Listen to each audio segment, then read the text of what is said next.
From the beautiful city of Los Angeles, California, we bring you the Gimme Three podcast.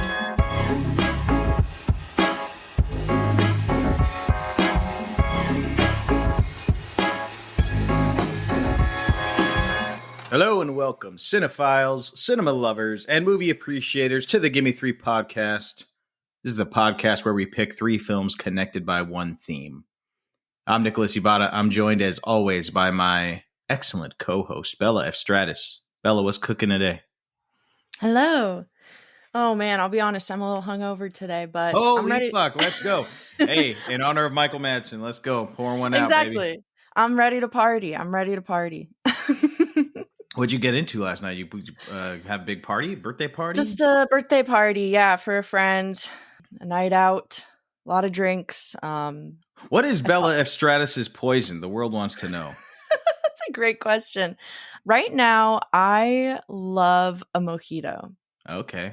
I go through phases, but then also it'll be either mojito at like going out to dinner, or then once I'm at the bar, it's either a gin and tonic or a good old beer, any beer. Nice. Classy. Very nice. Yeah. Sort of. Classy until you're not. Exactly. Drink just about anything. Yeah, right. That's always the thing with alcohol. It's like, I don't really like tequila until until I love it. Yeah, right. Today we're talking about another great, everybody. As I'm sure most of you are aware, earlier this month, cinephile community lost another tremendous actor, Michael Madsen, who passed away on July 3rd, 2025.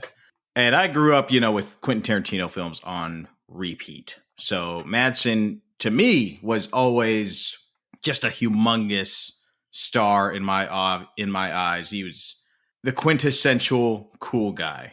He looks cool. Yeah. He acts cool. He's got that nickname, the American Badass. Like he was the embodiment of what it meant to be cool.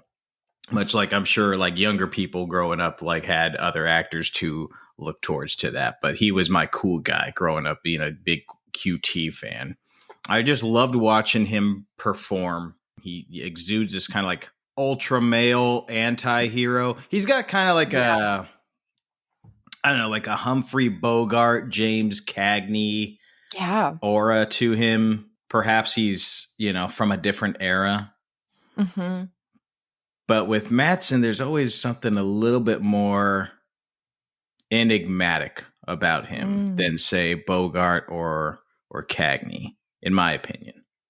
I would agree with that. Yeah. There's something in his eyes that just exudes this combination of, suave, riz, whatever you want to call it, but maybe a bit of pain. Mm-hmm. Mystery. Yes, certainly mystery. And just thought. Genuine thought. Not an actor just acting.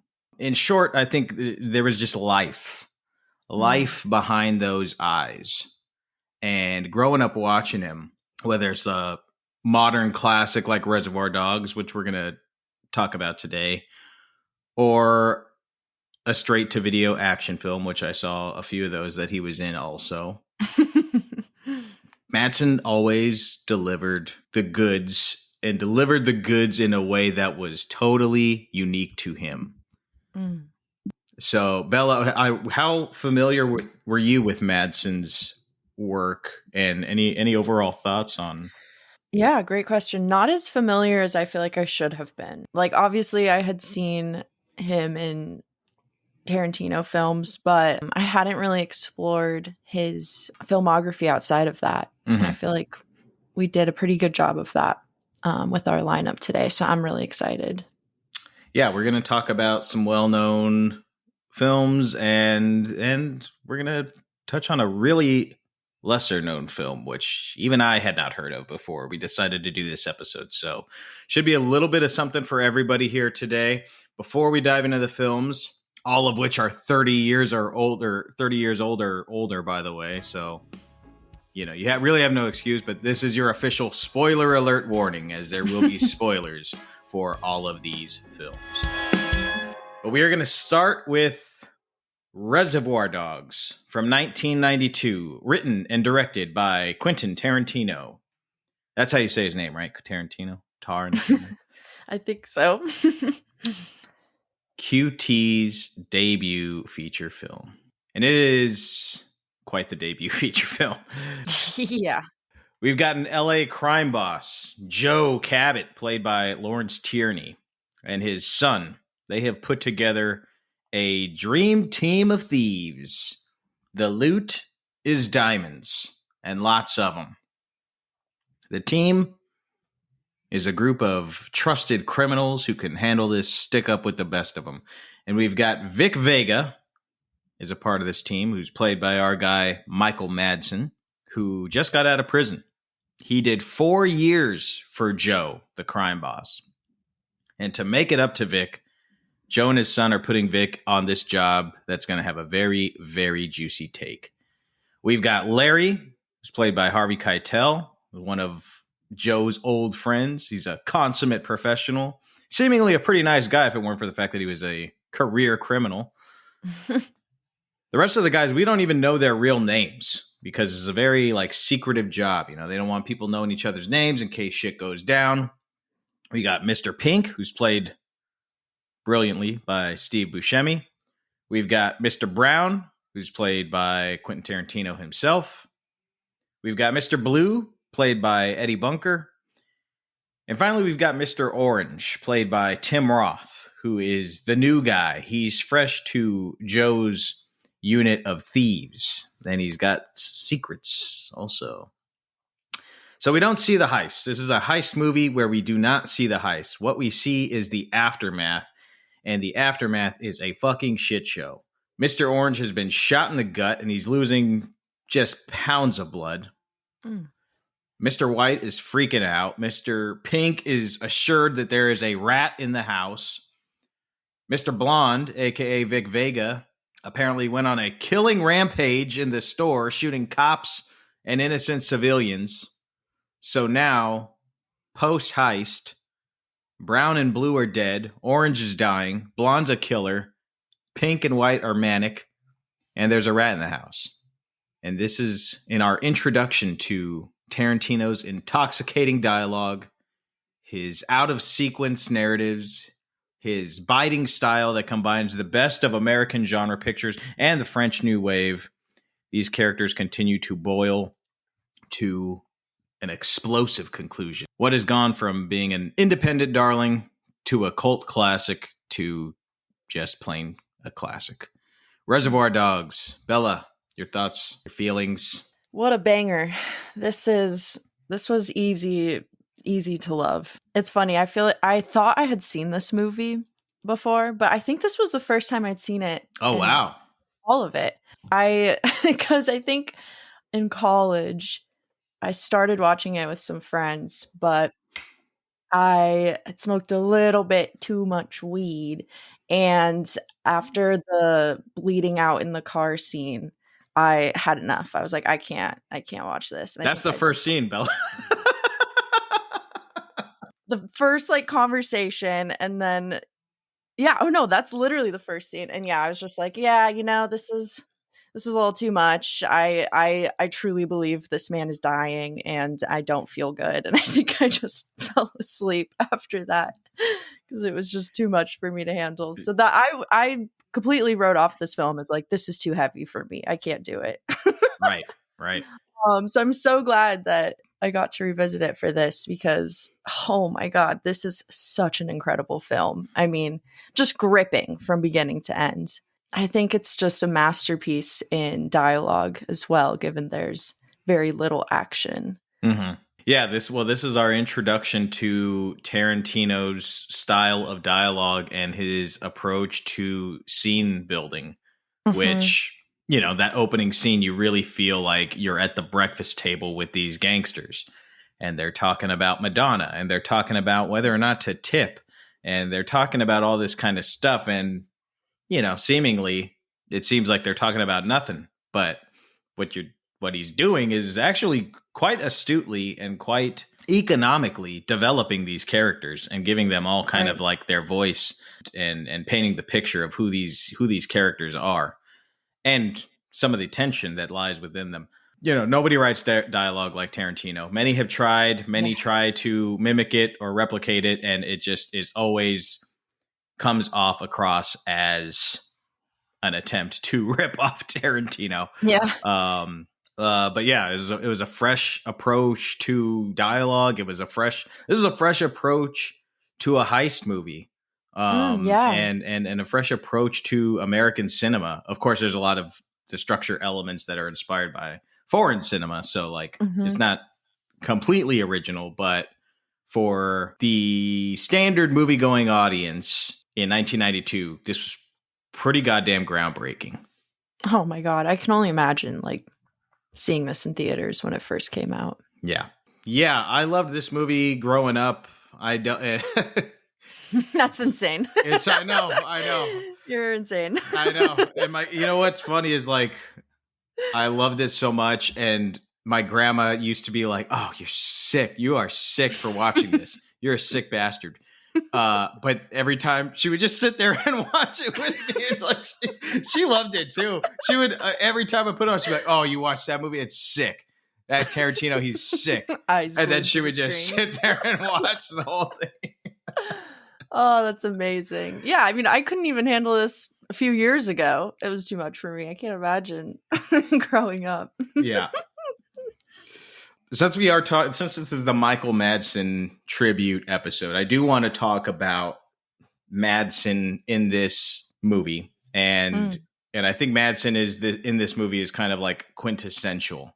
Originally, when we were talking about doing this episode, I was not going to put this in because I was like, I want to save all of Tarantino's films for like, I want to do like all of Tarantino's films like in a row at some point, which we will do. So maybe we'll just talk about it again. But Sonja was like, you cannot talk about Michael Madsen and not talk about Reservoir Dogs. She's like, that's stupid.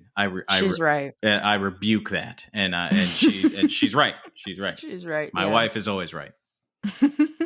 Talking about Madsen's just hypnotic performance, the way that he acts in this movie, which is kind of like a master class or a 101 of how he performs in all of his films, which is very, very real.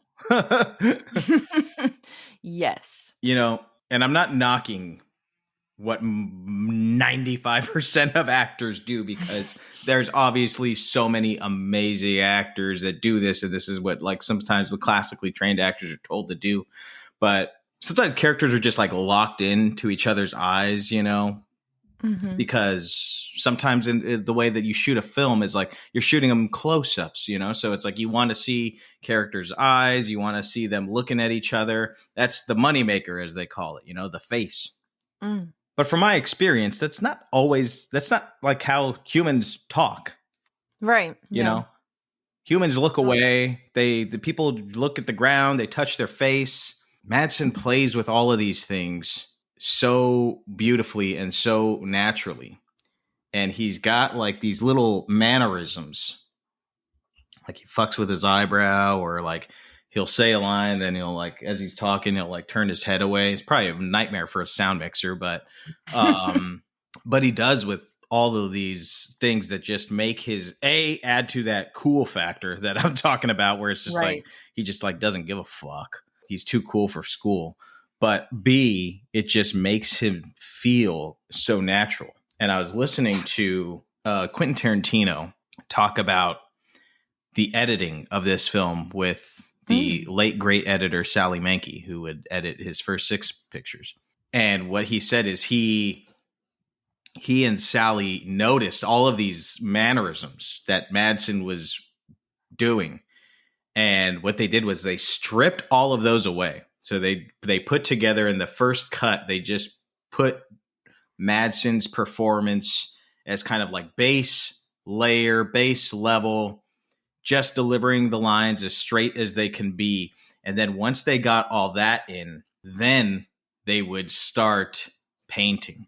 Then they would start adding a mannerism here, a little eyebrow rub there, a little something there. And kind of like all of these things that Madsen was giving them as options to kind of help either develop the tension or moments where, maybe Vic is feeling a little uncertain about himself or hiding something or lying or feeling emotional, which a cool guy shouldn't feel. You throw in a mannerism there to kind of underscore that. So anyways, it was just really fascinating to hear Quentin talk about using the mannerisms as not only as like an asset, but really as a tool to help tell the story. That's amazing. Probably took a long time, but worth it. Yeah. I'm imagining that process and it sounds excruciating, but also I can just imagine the excitement of it all coming together. Yeah. Yeah. And having so much to work with this one actor. I mean, that's amazing. Yeah. Because everybody in this movie, with the exception of Michael Madsen, is at an 11. Like everybody's screaming and fucking, beating their chests and just at an all-time high of machismo. Right. And Madsen is at 5 the whole film, but is also the most menacing and horrifying character of the bunch. Yes. I mean, that takes some goddamn chops right there.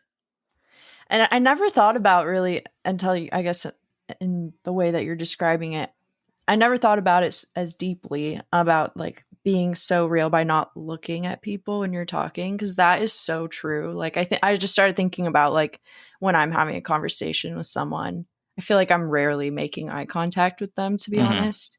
The moments when he does make eye contact with the camera or the person, it's so intense because you're just not, it almost is like, whoa, don't look at me like that. Right. It just makes it that much more powerful, but he's so good in this. Yeah. He's absolutely terrifying as well. Yeah. And for the actors listening to this and or actor teachers listening to this, I'm not debunking everything you've learned. I am not that good of a director or that good of an actor to be able to tell you that this is the way that you should do it. I'm just saying that this is the way that Madsen does it, and it works for him because it's his approach and his style. And even just like, I mean, I'm not even just talking about the way that he delivers dialogue, the way that he walks in certain scenes. It's just like that fucker knows where he's going. Like he's not walking to a mark. Like that motherfucker knows where he is going. Right. There's intention behind every little detail. On that subject, I suppose we should talk about the infamous torture scene. Oh my God. Which is, I'll paint the picture and then I'll get your reaction to it, Bella. They have kidnapped, or Mr. Blonde, in fact, has kidnapped a cop, took him in his trunk, brought him to this warehouse where all the gangsters are supposed to meet up. So they pull this cop out of the trunk, and Mr. Pink and Mr. White are beating the holy fuck out of him, beating the crap out of this guy, trying to get answers about who's the rat, tell us who the rat is. Joe's son, Nice Guy Eddie, played by the late, great Chris Penn, also comes in. Like half the guys in this movie are passed away. It's really sad. Yeah, it's crazy. And he's like, listen, man, we're not going to beat this cop because he could tell us whatever, and it doesn't mean it's true. He could tell you who started the goddamn Chicago fire. That doesn't make it generally fucking so. I think is the line you could tell us. Yes. So he's like, okay, we're going to go get the diamonds because Mr. Pink stashed the diamonds. So they leave, and they leave this cop and the bloody, dying Mr. Orange with Mr. Blonde, the guy who just killed a fucking bunch of people. And Mr. Blonde is like, all right, listen, man, I don't know what you know. I don't know what you don't know. I don't give a fuck. I am going to torture you anyway. And that is exactly what he does. He plays around with him, fucks with him, slaps him in the face, puts him in his place. Cop is like, oh, even your boss said this. And, Mr. Blonde does not take kindly to that. He starts to beat the holy shit out of him. And then he turns on the radio. K. Billy's Super Sounds of the 70s. And Stuck in the Middle with You by Steelers Wheel comes on the radio. Vic Vega pulls a blade out of his boots and he's dancing around to Stuck in the Middle with You. And he slices his face as he's dancing. And then he decides, fuck that ear. I'm going to cut that fucker's ear off. And he cuts this motherfucking cop's ear off. You don't see it. The camera pans away, but you feel it and you hear this cop screaming. And he saws the ear off. And the cherry on top of this scene is when he like re-enters the frame and he's like got the ear in his hand. They cut to a different angle and he goes, "Hey, what's going on?" He talks into the ear. He goes, "Can you hear that?" So sick. As the cop is like screaming his ass off, "Hey, what's going on?" Oh, it's horrible. And he like, this is like whatever the sound designer also did an excellent thing. Like if you listen to this with the volume cranked up, fucking Blonde tosses the ear like on the floor and you just hear like a little it's so disgusting. Oh my god. Anyways, what was your reaction, your initial reaction watching this scene? Horrified, absolutely horrified. Oh my god, I was so relieved they didn't show it, but then it didn't even fucking matter because it's just equally horrific. Yeah. To hear it. And I mean, it's funny. It's that song is now like, it's like a horror movie song, like chills down my spine if I hear that song. It's unforgettable. It's an unforgettable scene. Oh my god, yeah. I feel like anyone who's seen this movie, if you were to hear Stuck in the Middle with You come on somewhere, you'd be like, oh no. Where's Mr. Blonde? But god, that is just the peak of his performance in this film, in my opinion. And I'm sure most opinions, it's just so iconic. But that little menacing dance, he's doing just like a little boogie, but it's so menacing and just so unhinged. And it's brutal, especially because you got the other guy like bleeding out right there as well. Like all of it is just so fucked up. Oh man, I love it though. I mean, it's the most memorable scene of the film for many. And for many, it's like when you think of Michael Madsen, the image that comes to your head is him doing that little dance. Mm-hmm. Which this scene, Michael Madsen was very apprehensive about the scene leading up to it because, really? Well, it's like in the script, obviously it's like a pivotal moment of the film. Mm-hmm. In the script, it just reads as like Mr. Blonde dances maniacally around the cop. And it's like, okay, well, how do you interpret that? You know, what does dancing maniacally mean? Or how do you do that? And Madsen was like, I am not a dancer. Clearly. I'm not a choreographer. I got no fucking idea what I'm going to do for that scene.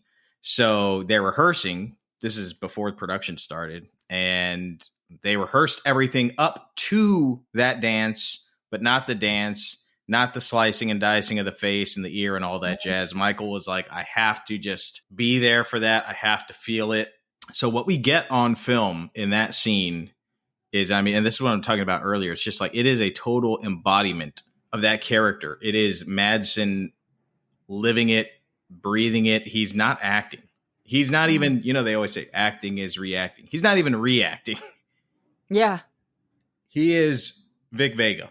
I was watching. Here we go. Scary. Tangent time. This is a tangent. Let's go. Watching this interview with Ethan Hawke last night, and he was talking about a scene with Jack Nicholson from One Flew Over the Cuckoo's Nest, and how this scene like was one of the reasons why he wanted to become an actor. And he just talks about how alive Jack Nicholson is in this scene. Like you can feel his pulse. Like you just believe that it is a person. It's not a character. It's not an actor. You're no longer watching a movie. You can smell his BO. Yeah. I guess what I'm getting at is I think the reason this scene is so memorable, so historic, and has cemented its place in history is because Madsen did that. He did as good a job as any actor can do.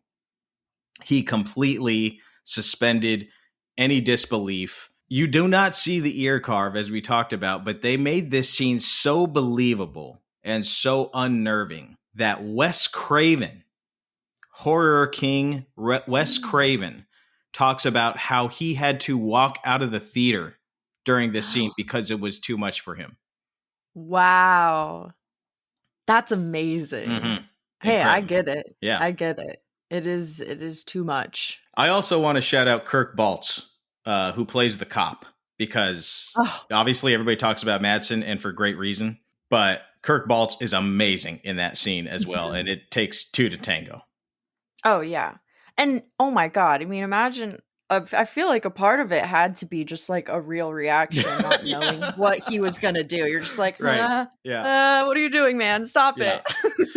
Yeah. I mean, I think they knew that he was going to cut the ear off, but like, right. Like, but the dance alone, I would be like, I don't like this. Yeah. I don't like this at all. Right. Oh, it's just so creepy. Mm-hmm. Yeah. Oh my God, that cop. I mean, it makes me tear up. It's just so awful. It's a great fucking scene, though. It is a great fucking scene. I loved this movie. I honestly was not expecting to love it as much as I did. I don't know why. I was just like, I didn't know what I was in for, I guess, because I had left off my initial watch so early, like 5 minutes into it.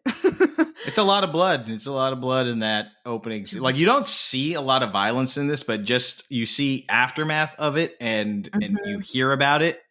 And as you mentioned, like the way that they talk about it just makes it feel and so violent. Yeah, I feel like it's almost more violent because instead of the bullet going through the body, it's like the emotional aspect of it of like, I'm so scared. I don't want to die. Right. Hold me. Right. And it's like, that's the kind of shit you don't see in crime movies, is the like the I'm gonna die, holy fuck. Yeah. And then, and then of course finding out that he's actually the cop afterwards makes it even more God, intense. Just like, oh fuck. Yeah. I did not see that coming. I don't know how. You didn't? Okay, cool. No, I mean, they do a good job. They do a good job of like hiding. A really good job. Yeah. And I mean, it's also just insane that I didn't have that spoiled all these years later.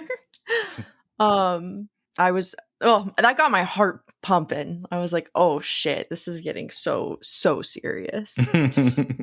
Oh, it's so good though.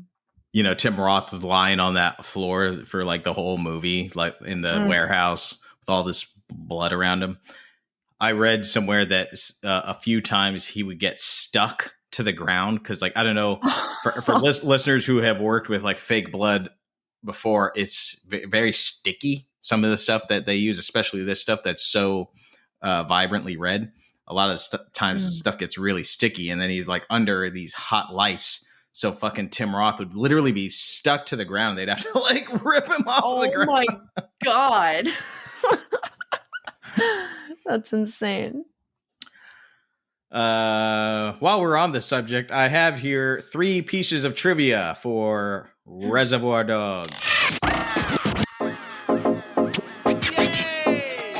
want to play a game. All right. Piece of trivia number 1. Originally, Quentin was going to make this movie with just a bunch of friends. He had like $30,000. He had a 16 millimeter camera.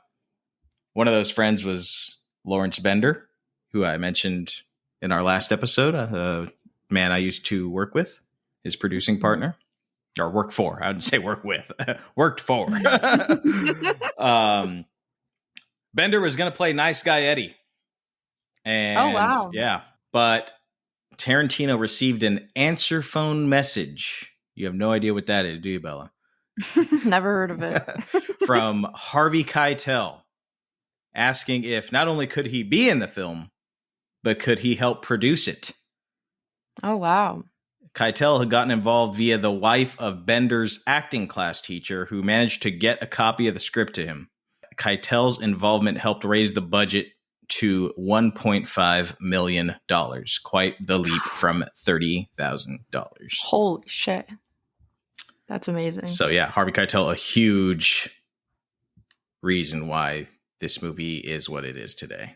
Piece of trivia number 2. According to an interview on the DVD, Michael Madsen, he says that Kirk Baltz, who we mentioned, plays the cop, asked to ride in his trunk to experience what it was really like. And Madsen not only agreed, he decided, hey, maybe this is I'll do my best Michael Madsen impression. Hey, maybe it's time for me to work on my character too. So he goes down a long alley with all these potholes banging around Kirk Baltz in the trunk. He goes to a Taco Bell drive-through before taking Kirk Baltz back to the parking lot and letting him out. I have ridden in many a trunk. Most of the time, I'd say 90% of the time I've ridden in trunks, it's been by choice. Because, like growing up in high school, it's like, all right, we got 8 guys and, they're not all going to fit in the car. So I ride in the trunk or whatever. There's been other reasons. But as I was watching 2 of the 3 movies that we're talking about today, I was just like, there's a lot of trunk shit in these 90 movies. There's so much trunk stuff in the 90s. And I'm wondering if growing up on 90s movies made me totally comfortable. It's like, yeah, fuck, I'll get in that fucking trunk. Whatever. Wait, that's such a good point. That's hilarious. I love the trunk. Yeah.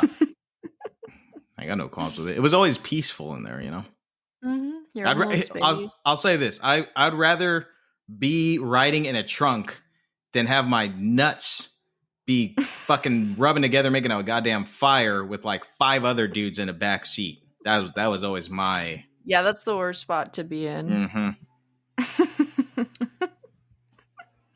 Okay, piece of trivia number 3 and final piece of trivia. Very early in the film, and when I say early, I mean 1 second into it, we hear Tarantino talking about his theory, his hypothesis on what Like a Virgin by Madonna is about. And his hypothesis is that it is about a woman who has been around the block a few times, but has now met this John Holmes motherfucker who makes her feel like a virgin for, reasons I won't get into detail about. Madonna refuted Tarantino's interpretation of her song Like a Virgin. She liked the movie, but she disagreed. She sent him a copy of her erotica album and signed it to Quentin. It's not about dick. It's about love. Madonna.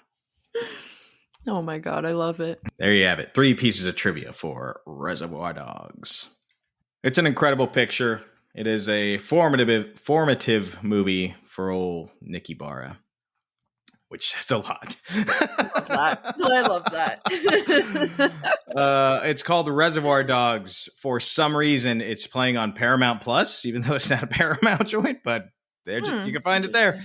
You can also, I recommend checking frequently the New Beverly Cinema calendar and the Vista calendar, because at least once a year, sometimes more, they will be doing a run of this movie on 35 millimeter, likely Quentin's personal print. So that's the way to see it with a crowd. Maybe Wes Craven will be in the audience. Who knows? But check it out on the big screen. Up next, we've got a 1993 crime-rom-com, in my opinion, written by Francis Delia and Daryl Fetty, directed by Jeffrey Reiner, and starring 2 extraordinary actors, Michael Madsen and Patricia Arquette. This is a lesser-known film with a small cult following, I believe, but in my opinion, it's deeply underrated, underappreciated, and I'm very glad that we discovered this little gem of a film for this episode. In this film, Michael Madsen stars as Harry, an ex-con who thinks he's won big in a game of poker, when he walks out with a wad of cash and a new Lincoln Continental. But before hitting the road in his new prize, he doesn't think to check the trunk, where he would discover a dead body left by the owners, as an easy means of burying their crimes. Where at? In the goddamn trunk. In the goddamn trunk. While driving through the Nevadan desert, Harry takes a pit stop at a grungy bar where he locks eyes with a beautiful young woman.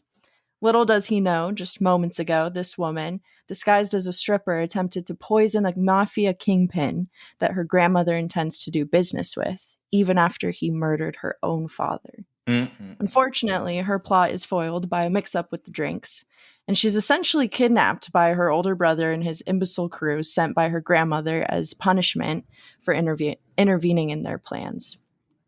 But this little lady is pretty damn clever. While sitting at the bar, she seamlessly convinces a group of men that her brother and his crew were talking shit, which starts a full-on brawl. In the midst of the chaos, she slips out the door and tries to steal Harry's car. Harry, of course, calmly catches her and learns her name is Kit. She's a fiery young college kid from a prominent, wealthy family looking to make a fast getaway, and Harry is her ticket out of there. Even though he completely refuses to give her a ride, Kit climbs into the car and thanks him, forcing him to take her with him. And the two bicker and bicker all along the drive as she pushes his buttons with questions and assumptions about his past. And after a big old fight, they decide to stop at a motel for the night. The next morning, Kit discovers the dead body in the trunk. But instead of freaking out, she kind of just shrugs and keeps this information to herself, gives you some idea of the kind of person Kit is, or maybe more so the kind of family she comes from. Later that day, after getting a flat tire on the road, Harry himself finally discovers this body, and the two confront each other over who put it there. It's a pretty funny whodunit debate, as they're both kind of shady characters. They come to the realization that it must have been left there by the previous owners and drop the body in a junkyard.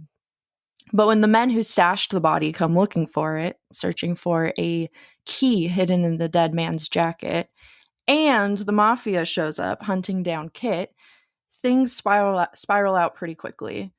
Suddenly, Harry and Kit find themselves on the run together, caught in the middle of a violent tug-of-war between two ruthless groups of very, very bad men.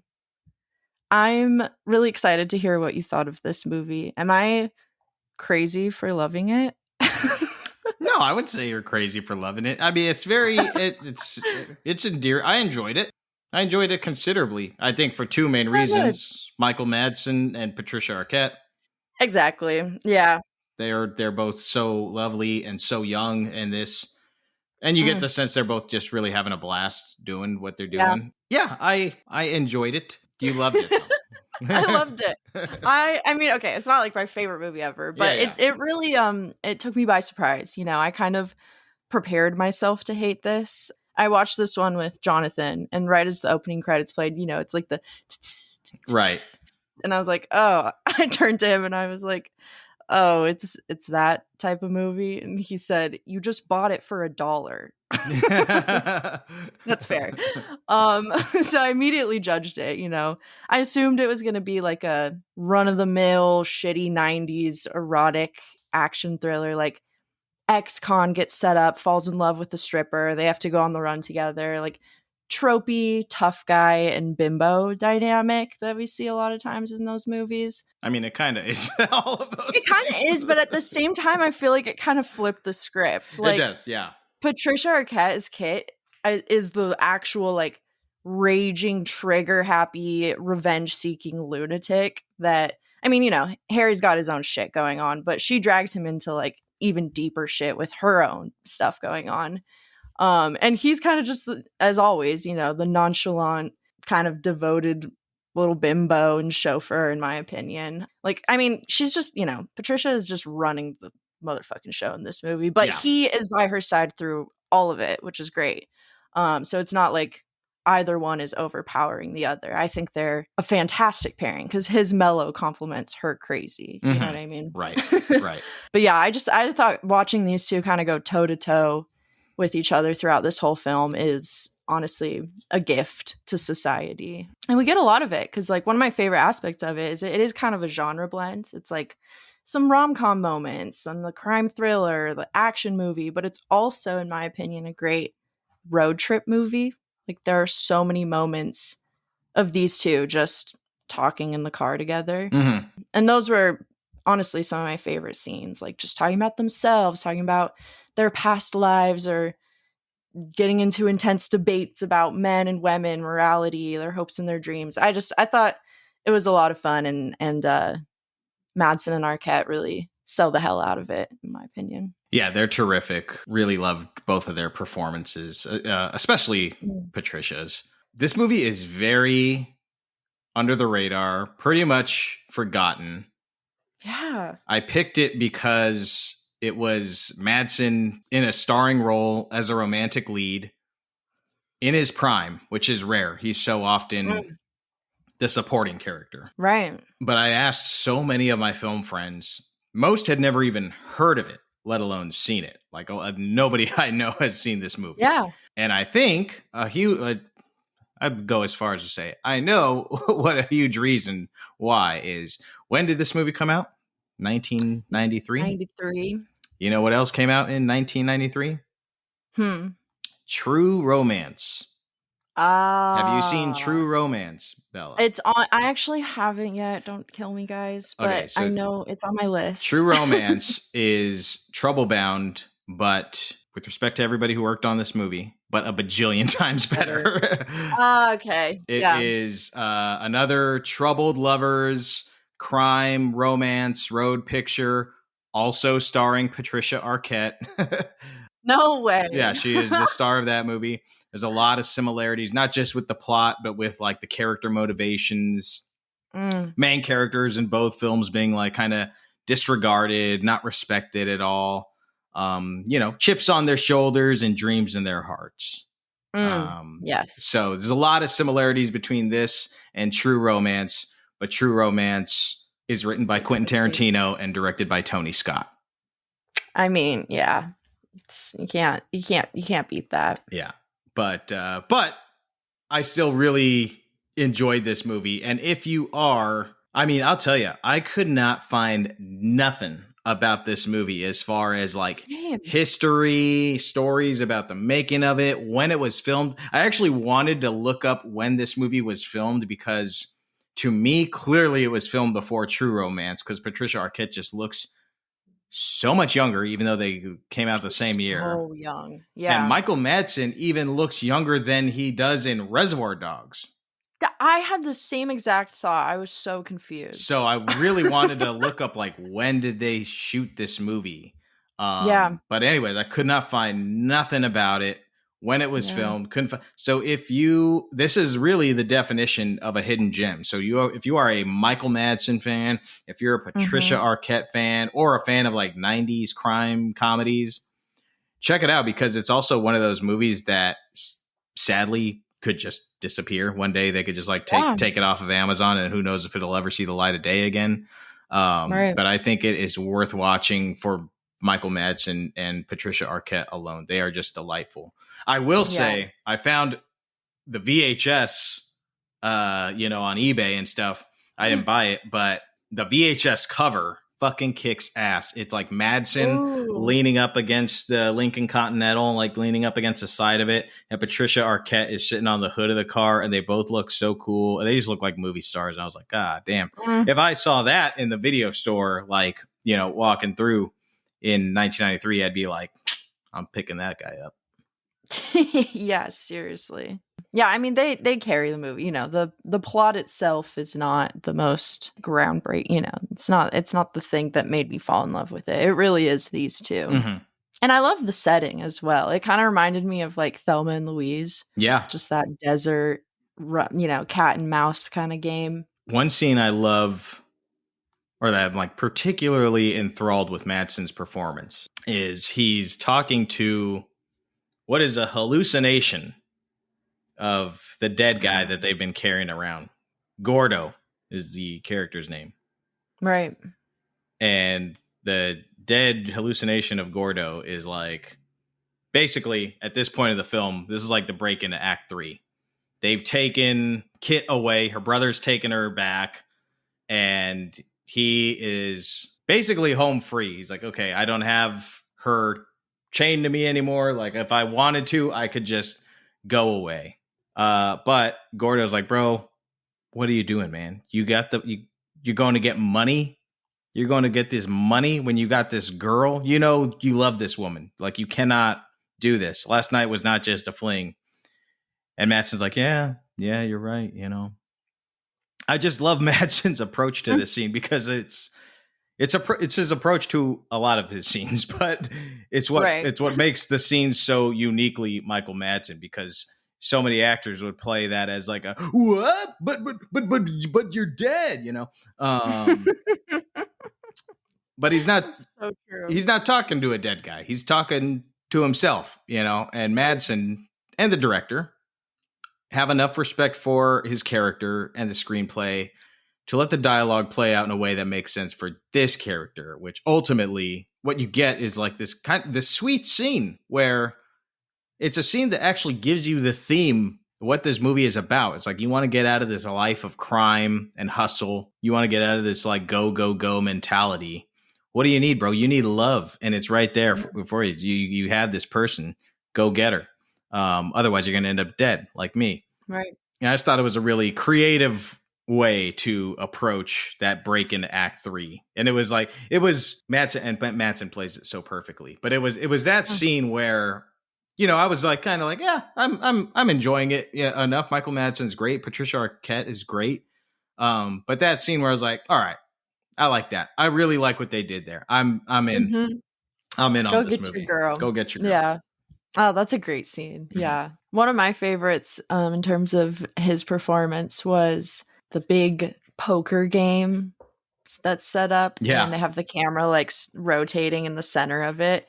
The like mafia kingpin guy is just telling some shitty story and everyone's like kissing his ass, laughing, and as the camera's turning, you're seeing all these people just like, ah ha ha ha, you're so funny. Oh my God, that's amazing. And then it passes Madsen and he just looks bored as fuck. Like he looks so disinterested. And it's so funny. It got a laugh out of me because it's just so him too. Yeah. And I loved that. I mean, he's just it's incredible. It really does take talent to pull off that I don't give a shit. Yeah. As an actor, right. You know? And even like in his voice, it's always like this cool hand, apathetic tone where he's speaking like almost just above a whisper. Mm-hmm. And then I love that he just like expression wise goes between either that completely disinterested, like blank look on his face, or he's got this like that classic smolder. Yeah, right. Right. It's amazing. I have recently discovered, Bella, what this Gen Z stare is. You know what this is? You heard of this? I'm not even familiar. What is this? Apparently it's like this blank expression that Gen Zers have from time to time when you either ask them to do something or try to like bother them with a, hey, how's it going? And God forbid. They're just, you know, like dead inside or whatever because of, I don't know, society or social media or whatever. So my message to Gen Zers out there, if you're listening, watch Michael Madsen and the way this fucker stares. And it's better. It's just better. I'm going to tell you right now. It's just better. Watch how this fucker stares, and then maybe you guys, I'll just stop right there. I don't want to get... You can adapt. We've got enough hate mail. Always room for more. There's always room for more. The smolder. That's what you're talking about. I like the smolder. I like the smolder look. Oh, it's so good. When you're, instead of Gen Z stare, give the Gen Z smolder. Yeah. Come on, guys. Or just say hello to me, for God's sake. Or yeah, just try to be friendly. I'm trying to be nice. Fuck. Anyways, Troublebound. I've got no trivia because there's no trivia. No, there's no trivia. It's so crazy. The trivia is it is available on Amazon Prime to buy for 99 cents. Yep, your girl owns it. I'm excited. I would love to hear what people think of this one. Well, my friends, that's going to take us to a break. And during that break, you are going to hear from Gimme Three producer, LADFF director, and my wife, Sonja Mereu, for a segment that we call Sonja's Movie Minute. So stick around for that and much more right here on the Gimme Three podcast. Hello, I'm Sonia, and this is my Movie Minute. When I think of Michael Madsen, I think of several things. I think of the little dance he did before cutting off the cop's ear. I think about this facial expression he made in Kill Bill that reminded me so much of a high school friend named Sophie. I think about how there were so many hot actors in the 90s rocking pseudo pompadours.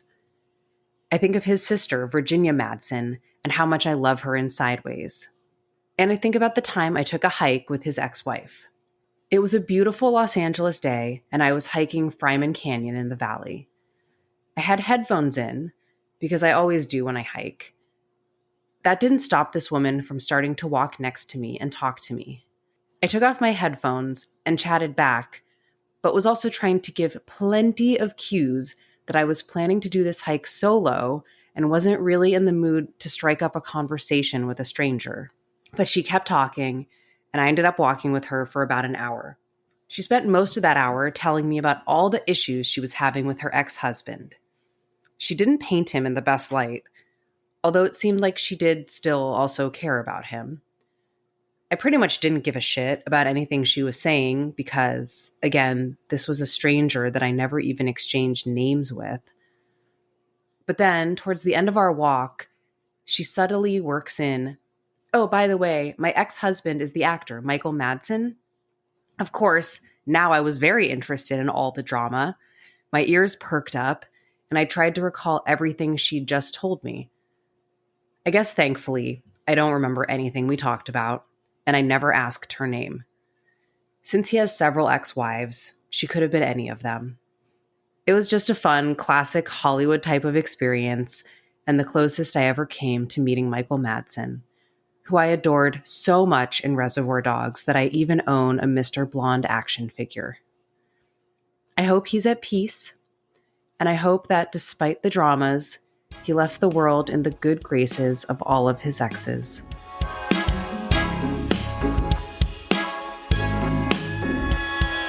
It's the Gimme Three podcast, everybody. And today we are discussing the work of the late, great Michael Madsen, one of the coolest blokes to ever do it. Before the break, we discussed the iconic Reservoir Dogs and the very under-the-radar, lesser-known film Troublebound. Also, that's it. Here we go. Here we go. The year is 1995, and director Roger Donaldson just dropped the erotic sci-fi horror, but more thriller of the year with the film called Species. It was a box office hit, grossing $113 million worldwide, which is, I think, according to the internet, comes out to $234 million in 2024 dollars. It launched a franchise with Species 2, 3, and Species The Awakening, although the last two were made for TV sequels. Well, H.R. Giger, sorry to botch the name, the brilliant man behind the design of the extraterrestrial monsters in Ridley Scott's Alien. He also designed the creature in this film, so we're in for a treat with that. This film also has an incredibly stacked cast featuring our man of the hour, Michael Madsen, Ben Kingsley, Forrest Whitaker, Alfred Molina, Marge Helgenberger, a very young Michelle Williams, and Natasha Henstridge. So here's the plot. It all starts when the search for extraterrestrial intelligence program gets a response from space, a transmission containing a method for creating limitless fuel, along with some alien DNA and instructions for splicing it with human genes. Of course, because scientists in sci-fi horror movies always make the absolute worst decisions, they assume this message is a gift from some nice little aliens far away, and they wouldn't even dream of this being, a setup to destroy our species. Xavier Fitch, played by Ben Kingsley, leads a top-secret genetic experiment to create a female human-alien hybrid. He believes a female would be, quote, more docile and controllable than a male. His first mistake of many. After successfully creating life, the creature rapidly develops to resemble a 12-year-old human girl, all within just 3 months. But when the child who they've named Syl begins showing violent behavior in her sleep from some mysterious kind of nightmares, perhaps, Fitch decides it's best to terminate the experiment. The research team releases cyanide gas into her containment cell, but before it can kill her, she smashes the glass and escapes from the lab. With this alien species on the run and nowhere to be found, Fitch assembles a team to hunt and kill the creature. Anthropologist Dr. Stephen Arden, played by Alfred Molina. Molecular biologist Dr. Laura Baker, played by Marge Helgenberger. Marg. Oh, thank you, Marg Helgenberger. Empath Dan Smithson, played by Forrest Whitaker. And Black Ops mercenary Preston Lennox, played by the one and only Michael Madsen. It's quite the crew. Probably the most illogical team that you could ever assemble. Yeah, pretty much so. While on the run, Syl evolves further into a young woman with superhuman strength, intelligence, regenerative powers, and the need to mate and birth a new unstoppable species. The team is on a race to stop this from happening. It's a wild and ridiculously erotic thriller, a real cat and mouse race against time and hyperspeed evolution. Nick, what do you think of Species? Was this a classic in your eyes growing up? No. No, I actually had not seen this. Oh, really? This was my first watch. This is a relic. And I don't mean this is I don't mean that as like it doesn't hold up, although there are elements of this movie that do not hold up. But I mean more that it's a relic in that it's a total pulp sci-fi flirting with B-movie territory screenplay, and it was given money. Big money. I mean, the cast is stacked, as you mentioned. I mean, just the first opening 5 minutes after the opening credits is so insane and massive. They're poisoning this little girl with cyanide. Ben Kingsley's watching this, like a single tear falls down his face. This is fucking Gandhi. Like, this dude played Gandhi. Yeah. Gandhi is poisoning this little girl. This girl, bam, busts out of this glass sphere. There's this epic chase of this girl, who's played by Michelle Williams, by the way. And she's getting chased by the army and helicopters and dogs. And she wakes up to some drugged out freak trying to rape her. And she throws this dude across a train. And he's just like folded up like an accordion. And this is just like all in the first 5 minutes of the movie. And you're just like, fucking A. They do not make them like this anymore. They do not. No, sir. They do not. So, yeah, I mean, I enjoyed it. It is a ridiculous film. Mm-hmm. And I will share some of my favorite ridiculous moments a little bit later, but it's enjoyable. If I'm just, for what it is, for literally what the plot is, and I'm not just, I'm not saying this as it needed more sex, in my opinion. I get that. It needed more sex and violence. There was a little too much science mumbo jumbo for me. Mm-hmm. It was, it's funny to say that this movie is tame because it is so erotic, but it is like tame erotica. Yeah. When it could really go balls to the wall, but I agree with all of that. I think it's such a funny movie. It's really there were so many like moments in the writing that it would just kind of like take me out of it in a good way. Like I was like, wait, what am I watching right now? Well, like, what is this movie? Like there's this great part I love with Ben Kingsley's character. And I think it's like Alfred Molina, who's the anthropologist. It's like for whatever reason, he's brought into this team. Like dude literally doesn't contribute whatsoever to this hunt. And he tries to like, so should we get drunk or? Yeah, literally. Exactly. And there's a scene where I can't even remember what's going on in it because all I remember is the quote. Alfred Molina's character is trying to like tell Ben Kingsley's character about, I don't know, something about humans. And he just goes, well, so whatever, yeah. I was like, what the hell? And walks away from him like the ultimate diss. And you're just like, who is this guy? Like, this is some scientist that, like, it's just such a strange, like, really took me out of it. And I had to mention it because the writing's just all over the place with this movie. But I think it's great. I think it's so much fun. Yeah, it is a lot of fun. I really enjoyed it. My favorite line you alluded to earlier, which is Kingsley saying, we decided to make her female so she'd be more docile and controllable. And Michael Madsen's response is, more docile and controllable, huh? Well, I guess you don't get out much. Oh,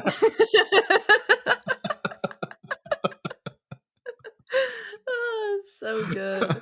It's just so of its era too. Yeah. I will say, I think Michael Madsen is quite strong as a romantic lead in this.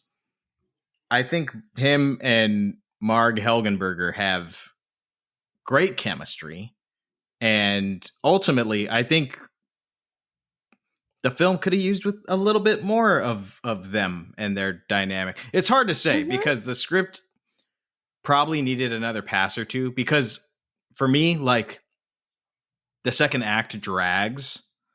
So it's hard to say like it needed more. I'm going against what I already said. Like I said, it needed more sex and violence, but in a alternate, slightly better version of this script, I would have liked to see a little bit more of their relationship, because I felt like it was a missed opportunity to play up their romance and their professions. And, you know, I mean, this guy's basically a bounty hunter for the government. And they're just like, yeah, that's what he does. And you just like never bring that up again. It's like, there's plenty to talk about with that. Like, yeah.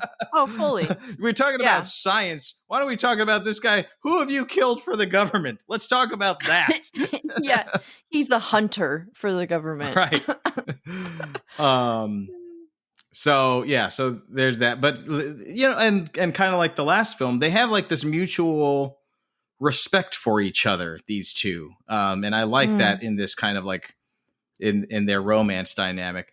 There's an alternate ending actually with the two of them eating ice cream on a pier together. And they kind of are just like talking about what happened. I understand why they didn't use it, but they do explore a bit more of the like, oh, this thing was half human, half alien. Which one was the predator? You know, which half was the predator? That hypothesis. It's a short scene, but they are both so magnetic in it. I don't know. That's kind of the dilemma when you cast like really good actors in B movie territory stuff. Sure, the B movie like tried and true ending is this rat sticking its tongue out and eating whatever it eats. Yeah. But you have Michael Madsen. It's like, why not end with that fucking mug? I'd rather see that mug before credits roll than a mouse. Personally, that's just me. I would agree with I'm that. old fashioned. I thought I can see why people loved, I mean, for many reasons, Natasha Henstridge. She's great. She's great in this. Like, I fully believed that she was not human. Mm-hmm. Yeah, the way that she walks, the way that she like interacts with that first, the way that she interacts with everybody when she's like going through stuff, like buying that dress and going to the hotel room to buy a room. Yeah, I loved it.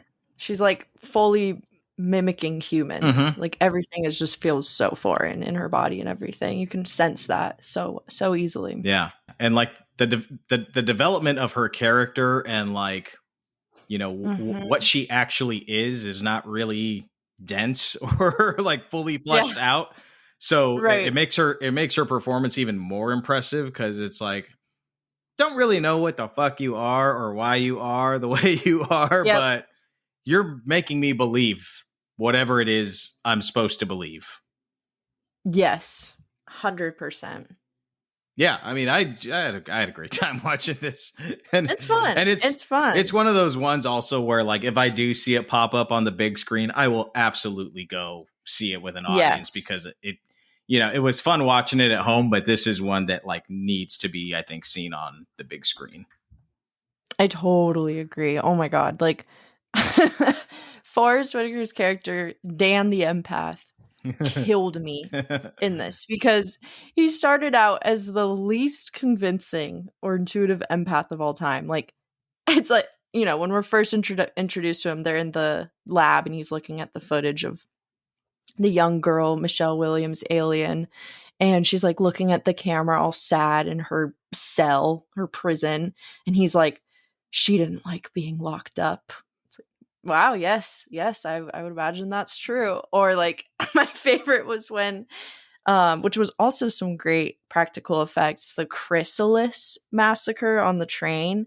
It was like when Syl, this alien, is transforming from the young girl to the grown woman. Yeah. And I thought that was a great scene in terms of like body horror. Yeah, it was. That was cool. I really enjoyed that, and it's this like disgusting chrysalis in the corner of the wall, and it's like consumed and then spit out this train conductor. It's just this really disturbing scene, and Dan comes in and he's like, something bad happened here. It's like, no shit. Yeah, it's like, who is this guy? Why did they bring him? Oh, so fun though. So fun. Like, that's the kind of shit where you saying it has to be seen on the big screen. I'm like, I want to experience the laughter. Yeah, in exactly. The crowd of that. Because in a sense, it knows what it is, and that's what's kind of like makes it enjoyable, So like once if you go into it knowing that it is that, it is all the more fun and the exact type of like B movie that's just like perfect. Is perfect for what it is. I know I'm like, it sounds like I'm taking jabs at it, but I love all that shit. Like, I love grindhouse movies. I love B movies. Mm-hmm. I spend my money to go see them. The one thing that I did not like about this movie, like if I had one complaint, was they had an incredible design for Syl when she becomes like alien form, including tentacles coming out of her nipples and shit. Yes. So rad. And then there's one scene in the jacuzzi where it's like you see the monster, but it's practical. In the conclusion of the movie, they do this CGI version of the monster, and boy, oh boy, does that CGI not hold up. It looks awful. And I was like, dang, man, I wish they had just gone the practical or like put somebody in a suit. Like, it would have made the ending so much better. But the CGI just totally took me out of a ride that I was very much in for. I agree. Yeah, because that jacuzzi that one is so freaky. Yeah. That is like the horror. I would add the nightmares that the aliens having were really creepy. Yeah, those were good too. I really liked the mashup of like the worms and like the purple and black colors together. It was just surreal. And then they have like that one shot where it's like two of the aliens having sex, and it's really creepy, and like I think that's at least what was going on. It's all very like hard to even figure out what you're looking at, which is very similar to dreams at times. Yeah, but right. I liked those moments a lot. That was like the nightmares were great, real horror moments of this film. The rest I feel like is just like a thriller. Well, there's also some jump scares, Bella, that I want to touch on, because they were two of the most ridiculous and hilarious jump scares ever put on celluloid. Jump scare number one that I want to talk about is, this is after Syl has killed that bloke in the jacuzzi, and Madsen and Marg are arriving. So Syl's like hiding in this like very fancy backyard with like lots of foliage and whatnot. And Marg's character, Laura, I think is her name, is walking around the backyard. And it's one of those moments where they pull the music out. They're building the tension. You know, it's very quiet as she's creeping along. And then, rah, Marg is attacked. But not by Syl, not by some other alien, but by a fucking squirrel. Oh, yeah. That one got me too. A random squirrel has taken it upon himself to be like, I don't like that bitch's hair. I don't like the cut of her jib. I was like, what does that squirrel have to do with it? It's so good. The second ridiculous and hilarious jump scare is in the third act, and I can't remember even. It's so memorable of what jumps out and scares you that I can't remember the main character that it happens to. I can't remember if it's Forrest Whitaker's character or Alfred Molina's character. But they're walking behind the hotel room where they believe Syl is at. The character is coming up to a dumpster. Same approach. Music gets pulled out. Tension's building. Cameras pushing in. And then from behind this dumpster, like two homeless dudes just pop up. Behind the dumpsters like Jack in the Boxes. And the funnier part is as they retreat in the same way they came up. They don't walk away. They just like fall down slowly like they're falling in quicksand and disappear behind the dumpsters again. Oh my God, that's so true. That one also got me so good. And then, yeah, it's literally like a haunted house. Like they're going back into place. Like, wait, what? Oh man! See, that's the kind of good shit you're gonna get when you watch Species. Oh yeah, it's a treat. It really is a treat. It is a treat. I have here Gimme Three letterboxed reviews for Species. Nice. Let's go. www.letterboxd.com. 1 star, 2 stars, 3 stars, 4 stars, 5 stars. Which is, I mean, this just goes to show some people get it, some people don't. Some people, this kind of stuff's for you. Some people, this kind of stuff's not for you, because we have the whole gamut of reviews. Starting with Chris Wade, who gives the film 1.5 stars. Oh, man. Quite harsh, in my opinion. And he writes, for a movie starring 2 Oscar winners about an insanely hot extraterrestrial woman going on a mostly nude rampage to sperm jack the entire city of LA, this movie is incredibly boring. Damn. That's hilarious. It does slow down a bit in the second act, but it sure does. I wouldn't call it incredibly boring. It's quite the opposite. You heard me describe the first 5 minutes, bro. I mean, that was the first 5 minutes. That was wild. Yeah. Second, PT99 gives the film 2.5 stars and writes, "Let the poor woman get some dick, God damn it." So true. It's all she wants. And finally, we've got Liv, who gives the film 4.5 stars and a heart and writes, a family doesn't need to be a mom and dad and kids. Sometimes a family can be 3 moron scientists, an empath, and their emotional support gun for hire and their minivan.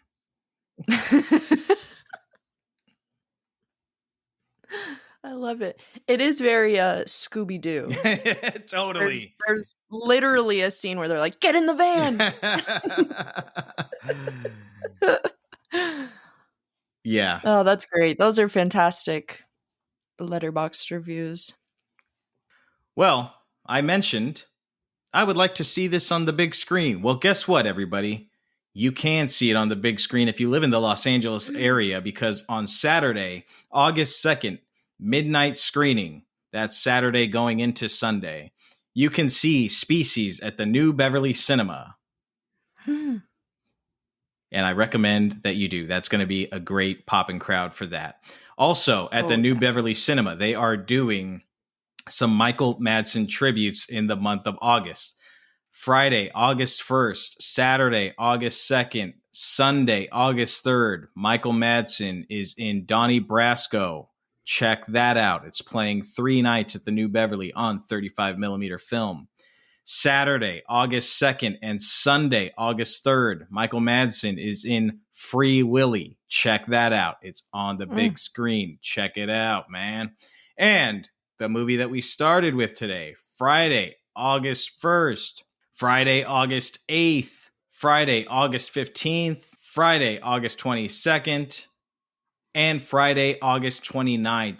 5 Fridays in a row, midnight screenings of Reservoir Dogs starring Michael Madsen. So if this episode made you want to see some Michael Madsen, there's a place to do it. It's called the New Beverly Cinema on Beverly and La Brea. All kinds of movies, options to watch. Donnie Brasco, Free Willy, Species, and Reservoir Dogs all playing there. So check those out. We want to thank you all for taking this journey to celebrate the life and the career of the great Michael Madsen with us today. We hope you enjoyed the episode. If you like our show, if you like what we do, there's a few ways to support the show. The first of which is to subscribe to our Patreon, which is just $5 a month. There's bonus content on there, and also just supporting us for $5 a month. It just helps keep our microphones on, keeps us doing what we do if you enjoy our show.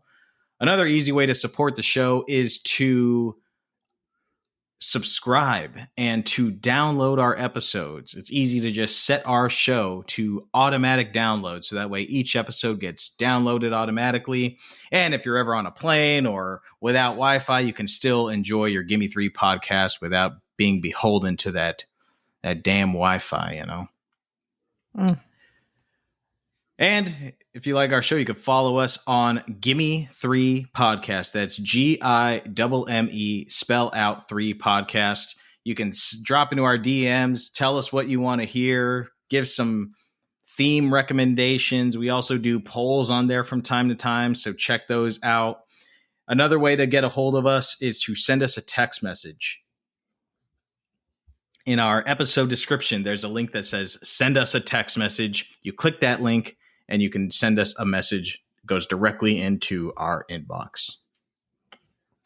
Bella, do you want to let the lovely folks know where they can find you on the socials? Yes, you guys can find me on Instagram at Portrait of a Cinephile or on Letterboxd at BF Stratus. You can find me on Letterboxd, on Instagram, or on Blue Sky at Nicholas Ibarra. Ibarra is spelled with a Y. Once again, thank you all for listening to the Gimme Three podcast, and we will see you at the movies.